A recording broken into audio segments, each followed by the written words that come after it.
Hello friends. तो आज हम बात करने जा रहे हैं कि आखिर ये यूपीएससी एग्ज़ाम है क्या। जब से मैं स्कूल टाइम पे हूँ तब से सुनता आ रहा हूँ दोस्तों के मुँह से कि मैं यूपीएससी नहीं निकाल पा रहा, मुझे यूपीएससी करना है, मुझे यूपीएससी निकालना है। कोई कहता है निकालना है, कोई कहता है करना है। ये यूपीएससी है क्या?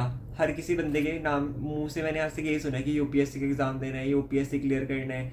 यूपीएससी में आखिर है क्या, कौन से एग्ज़ाम्स होते हैं, एलिजिबिलिटी क्या है उनकी, आप एलिजिबल हो भी या नहीं हो, बस लोगों का सुना है नहीं। और हमें यूपीएससी का एग्ज़ाम देना है। यूपीएससी तो बहुत सारे एग्ज़ाम कंडक्ट कराती है। यूपीएससी आईएएस का एग्ज़ाम कंडक्ट कराती है, आईएएस का, आईएफएस का, ये सब तो इसके अंदर ब्रांचेज है। लेकिन सीडीएस का पेपर आपका, एनडीए का पेपर, मेडिकल से रिलेटेड पेपर आपका, फॉरेस्ट सर्विसेज से, और कंबाइंड मेडिकल सर्विसेज एग्ज़ाम, ये सारे भी तो आपकी यूपीएससी कराती है। अब आपने कौन सा वाला यूपीएससी करना है, यही चीज़ मैटर करती है ना। आप बस ये कहते रहते हैं यूपीएससी निकालना है यूपीएससी, लेकिन यूपीएससी में निकालना कौन सा एग्ज़ाम है? मुद्दे की बात तो ये है ना। तो आज हम यही बात करने जा रहे हैं कि अगर आप यूपीएससी एग्ज़ाम देने के बाद IAS, IPS, IFS, IRS, Indian revenue services, Indian audit services, taxation services, ये सब ज्वाइन करना चाहते हो तो उसके लिए आपके लिए क्या एग्ज़ाम्स है, क्या क्राइटेरिया है, क्या आप एलिजिबल हो या नहीं हो, टोटल एग्ज़ाम्स कितने आते हैं। आधे को तो यही नहीं पता कि टोटल आपने एग्ज़ाम कितने देने हैं, एग्ज़ाम आपकी कितने सेट्स में होगी, टोटल सब्जेक्ट्स कितने आते हैं, इंटरव्यू प्रोसीजर क्या होगा। और इसके अंदर अगर आप अभी से तैयारी करनी स्टार्ट करो तो कब जाके आपकी ज्वाइनिंग होगी। तो आज इस वीडियो में मैं आपको पूरा पूरा यूपीएससी में ए टू जेड यही सब बताने वाला हूँ कि यूपीएससी है क्या आखिर, और इसके अंदर आपके पास टोटल कितने एग्ज़ाम्स होते हैं। तो आइए नज़र दौड़ाते हैं अपने वीडियो के आगे थोड़ा सा। तो फ्रेंड्स, अगर मैं बात करूँ यूपीएससी का फुल फॉर्म है यूनियन पब्लिक सर्विस कमीशन। इसके अंदर जो आपके एग्ज़ाम्स होते हैं, सबसे पहले आपका होता है प्रीलिम्स का एग्ज़ाम, और उसके बाद होता है आपका मेंस का एग्ज़ाम, और उसके बाद कहीं जाके आपका होता है इंटरव्यू, और उसके बाद आपको मिलती है कहीं जाके सक्सेस। अगर हम बात करें प्रीलिम्स के एग्ज़ाम की, तो प्रीलिम्स में आपके पास दो दो एग्ज़ाम होते हैं। पहला होता है जनरल स्टडीज़ का, और दूसरा होता है सी सेट। सी सेट का फुल फॉर्म है हमारे पास कॉमन एक तो सी सेट का फुल फॉर्म होता है कॉमन सर्विस एप्टीट्यूड टेस्ट। ये आपका जनरल स्टडीज़ के बाद एग्ज़ाम होता है। अगर आप पहले प्री का एग्ज़ाम्स देते हैं तो प्री के एग्ज़ाम्स में आपको दो दो पेपर्स देने पड़ते हैं, और दो में से पहला है जनरल स्टडीज़ और दूसरा है कॉमन सर्विस एप्टीट्यूड टेस्ट। ये जो आपका पेपर होता है ये 200 मार्क्स का, दोनों पेपर आपके 200-200 मार्क्स के होते हैं, और ये हर एक पेपर आपका 2 घंटे का होता है। अगर आपका प्री का एग्ज़ाम्स क्लियर हो जाता है फिर आपको मेंस के एग्ज़ाम देना पड़ते हैं, और मेन के एग्ज़ाम्स में आपके पास टोटल 9 पेपर्स आते हैं। मतलब कि आपको 9 पेपर्स क्लियर करने पड़ेंगे, तभी आप स्टेप 3 इंटरव्यू पे जाएंगे। अगर हम 9 पेपर्स की बात करें तो इसके अंदर दो पेपर आपकी क्वालिफाइंग लैंग्वेज पेपर होते हैं, एक एस्से बेस्ड पेपर होता है, 4 जीएस पेपर होते हैं, और 2 ऑप्शनल पेपर होते हैं। कहीं अगर आप प्री के बाद प्री क्वालिफाई करोगे तभी आप मेंस दे पाओगे, अगर मेंस क्वालिफाई करोगे तभी इंटरव्यू दे पाओगे, और जैसे ही आपका इंटरव्यू क्लियर होगा तभी आपका मेरिट में नंबर आएगा, तभी आपको सिलेक्शन मिलेगी। जो आपका फाइनल सक्सेस मिलती है आपको, वो आपकी इंटरनल मार्क्स देख के, प्री और मेंस के देख के, इंटरव्यू के जज करके आपको उसके अंदर से आपको जो टोटल मार्क्स बनते हैं वो होते हैं आपके 2025 मार्क्स। इसके अंदर अगर आप जितना अच्छा स्कोर करते हैं उसी के बेसिस पे आपको क्या मिलते हैं, जॉब पोजीशन मिलते हैं। अगर हम जॉब पोजीशन की बात करें तो यहाँ पे आपकी रैंक के हिसाब से जो आप फाइनल में से 2025 में से और अपनी एकेडमी परफॉर्मेंस के बेसिस पे आप यहाँ से इन पोजीशंस को हासिल कर सकते हैं। जैसे कि यहाँ पे सबसे टॉप मोस्ट पोजीशन है, यहाँ पे टॉप मोस्ट रैंक है इंडियन एडमिनिस्ट्रेटिव सर्विसेज, जिसको हम आईएएस भी कहते हैं। उसके बाद है इंडियन पुलिस सर्विस, जिसको हम आईपीएस कहते हैं। उसके बाद Indian foreign services IFS, Indian audit and account service, जिसको हम आईएएनएएस भी कहते हैं। उसके बाद आता है Indian civil account services ICAS, Indian corporate law service, जिसको आईसीएलएस कहते हैं। उसके बाद इंडियन डिफेंस अकाउंट सर्विस, जिसको आईडीएएस कहते हैं। इंडियन डिफेंस स्टेट सर्विसेज, जिसको आईडीईएस कहते हैं। तो ऐसी आपके पास ये सारी की सारी जॉब पोजीशंस है जो आपको पूरा यूपीएससी का एग्ज़ाम क्वालिफाई करने के बाद, प्रीलिम्स, मेन और इंटरव्यू देने के बाद आपको मिलती है। अगर हम यहाँ पे एज लिमिट की बात करें तो जो आपके जनरल कैटेगरी के बच्चे हैं उनकी एज लिमिट रहते हैं 21 से लेकर 32 साल तक, और उनको 6 चांसेस मिलते हैं। मतलब कि इस एज के बीच में वो कभी भी सिर्फ 6 एग्ज़ाम्स दे सकते हैं। और जो ओबीसी है उनकी जो एज लिमिट होती है वो होती है 21 से लेकर 35 ईयर्स तक, और उनको 9 चांसेस मिलते हैं लाइफ टाइम में इस एज के बीच में। और जो SC ST स्टूडेंट्स हैं उनकी एज लिमिट होती है 21 से लेकर 37 ईयर तक, और उनके पास अनलिमिटेड चांसेस होते हैं, वो जितने मर्जी एग्ज़ाम दे सकते हैं। अब हम बात करते हैं अगले पार्ट में इसमें सिलेबस की।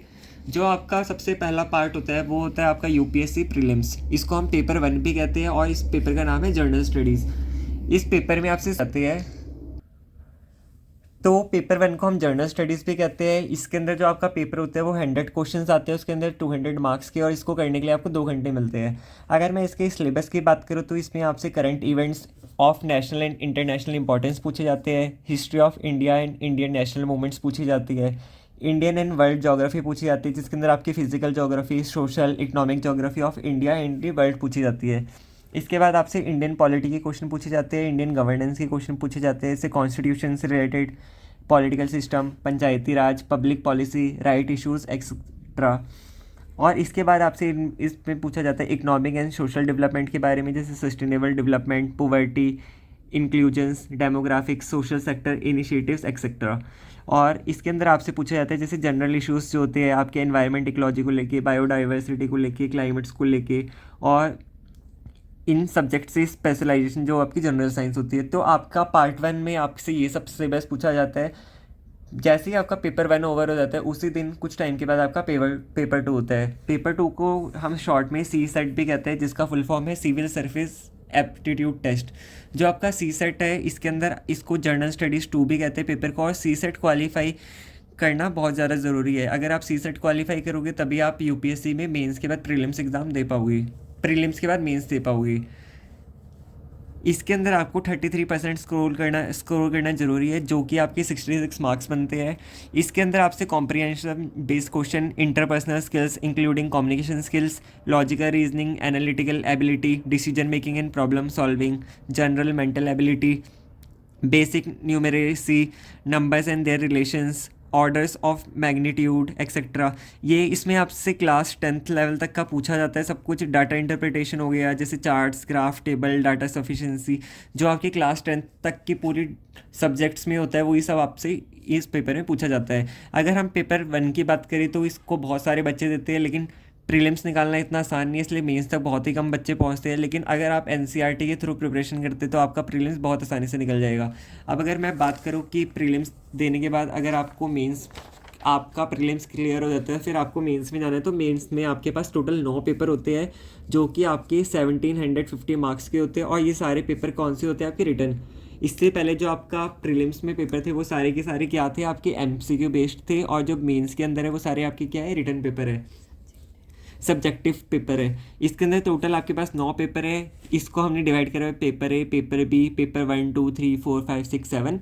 जो सबसे पहला पेपर होता है वो होता है इंडियन लैंग्वेज के ऊपर आपका 300 मार्क्स का, उसके बाद इंग्लिश लैंग्वेज का 300 मार्क्स का, एससी राइटिंग 250 मार्क्स का, GS1 250, GS2 250, GS3 250, GS4 250। और उसके बाद आपको अपने 2 ऑप्शनल सब्जेक्ट चूज़ करने होते हैं। ऑप्शनल 1 सब्जेक्ट होता है 250 मार्क्स का, और ऑप्शनल 2 सब्जेक्ट होता है 250 मार्क्स का। ये सारे सब्जेक्ट के टोटल मार्क्स मिला के बनते हैं आपकी 1750 नंबर। अगर मैं सिलेबस की बात करूँ, जो पार्ट 1 का सिलेबस होता है वो होता है आपका एससी राइटिंग। एससी राइटिंग आपके 2 सेक्शन में डिवाइड होती है, सेक्शन 1, सेक्शन 2, दोनों के दोनों आपके 125 मार्क्स के होते हैं। और जो पेपर 2 होता है जिसको हम GS1 कहते हैं, इसके अंदर आपका इंडियन हेरिटेज एंड कल्चर आता है।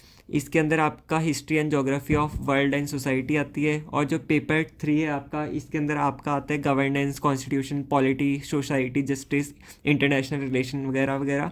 और पेपर 4 में आपके पास आते हैं साइंस एंड टेक्नोलॉजी से, इकोनॉमिक डेवलपमेंट से, biodiversity, environment, security and disaster management से रिलेटेड क्वेश्चन। और पेपर 5 में आते हैं आपके पास एथिक्स, इंटीग्रिटी एंड एप्टीट्यूड से रिलेटेड क्वेश्चन। अगर हम बात करें तो यहाँ पे हम देख सकते हैं कि हमने अभी तक यूपीएससी का सिलेबस जान लिया है कि आखिर यूपीएससी है क्या। ये था आपका ग्रेड ए ऑफिसर के लिए, सारी की सारी पोस्ट के लिए। लेकिन अगर आप इसके अलावा यूपीएससी में कोई और एग्जाम देना चाहते हैं, जैसे सीडीएस देना चाहते हैं, एनडीए देना चाहते हैं, तो एनडीए, सीडीएस वगैरह भी आपका यूपीएससी कंडक्ट कराता है। एनडीए के लिए आपको अपनी 12th को पीसीएम से क्वालिफाई करने, उसके बाद आप कोई भी डिफेंस फोर्सेस को ज्वाइन कर सकते हैं इंडिया की, जैसे इंडियन आर्मी, एयरफोर्स, नेवी। इसके अंदर आपको अपनी 12th के अंदर 60% स्कोर करना है, और उसके बाद आप एनडीए का एग्ज़ाम दे सकते हैं। एनडीए को भी यूपीएससी कंडक्ट कराता है। इसके बाद आपको यहाँ पे लेफ्टिनेंट की, फ्लाइंग ऑफिसर की पोस्ट मिलती है, एक ऑफिसर रैंक की इंडियन डिफेंस फोर्सेज में। अगर आपकी एज लिमिट क्रॉस हो जाती है 21.5 से, तो उसके बाद आप सीडीएस का एग्ज़ाम दे सकते हैं। सीडीएस का भी आपका यूपीएससी कंडक्ट कराता है। सीडीएस की क्वालिफिकेशन होती है मिनिमम ग्रेजुएट पर्सन और ग्रेजुएट। इसके अंदर आप अगर आर्ट्स बैकग्राउंड से या अदर देन साइंस बैकग्राउंड से, तो आप एयरफोर्स से जाइएगा। एयरफोर्स में ग्राउंड ड्यूटी और आर्मी में सारी ब्रांचेस ज्वाइन कर सकते हैं। अदरवाइज आप एयरफोर्स के अंदर फ्लाइंग ब्रांच ज्वाइन कर सकते हैं। तो ये भी आपके कुछ यूपीएससी के एग्जाम्स थे फ्रेंड। अगर आप ऐसे ही और भी इंटरेस्टिंग वीडियो या किसी भी सब्जेक्ट का या किसी भी एग्जाम का सिलेबस जानना चाहते हैं तो मुझे कमेंट सेक्शन में बता सकते हैं। If you like my video please like share and subscribe. मिलते हैं अगली वीडियो में एक अलग टॉपिक के साथ।